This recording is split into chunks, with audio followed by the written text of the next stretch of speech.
Welcome back. Right now on this Business Wednesday, we are going to talk about retail theft with Neil Bradley from the U.S. Chamber of Commerce.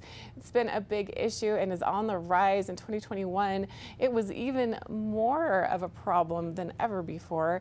Neil, this is an important topic that affects many businesses. Thanks for joining us today. How are you? Well, thanks for having me, Christine. I'm great, and thanks for bringing attention to this important topic. So how big of an issue is this nationally, this retail theft problem? Well, let's start with small businesses. A majority, 54% of small businesses have reported an uptick in the past year in theft from their businesses. We can actually quantify the value of that theft when it comes to larger businesses. Our friends at the National Retail Federation have estimated that for every $1 billion in retail sales, $700,000 is lost to theft. That's up 50% in the last 5 years. So this is a big problem, and sadly, it's only growing. And tell me more about how much it does impact not only the products, of course, the bottom line, the profit margins, but also the employees, the consumers, really everyone.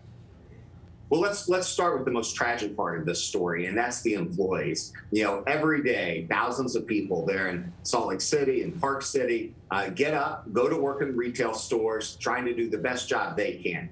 They didn't sign up expecting to be law enforcement officers, having to deal with criminal gangs coming in and smash and grab jobs. Sadly, many of these criminals are now coming in armed, and in many parts of the country, we've actually seen it begin to turn violent. So they're literally terrorizing people who are just trying to do their job. If you think about the local community, first off, you and I are paying more money for the goods that we buy because so much is being lost to theft.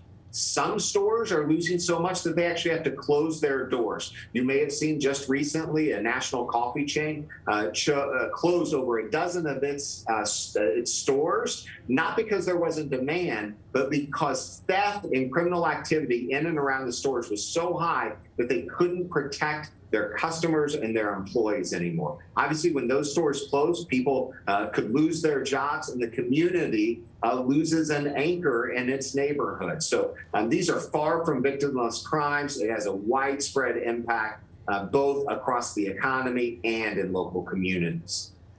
What can we specifically do, especially here in Utah, to help with this problem?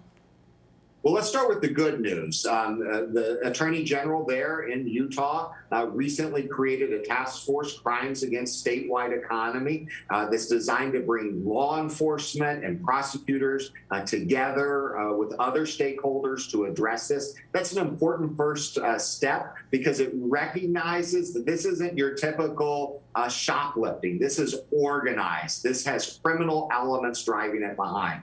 The second thing that we need to have happen is Congress needs to act. You know, when I was growing up, if someone stole something, they tried to get rid of it by selling it at a pawn shop. And so we changed the laws so that when someone comes into a pawn shop, we have to know who they are if they want to sell something.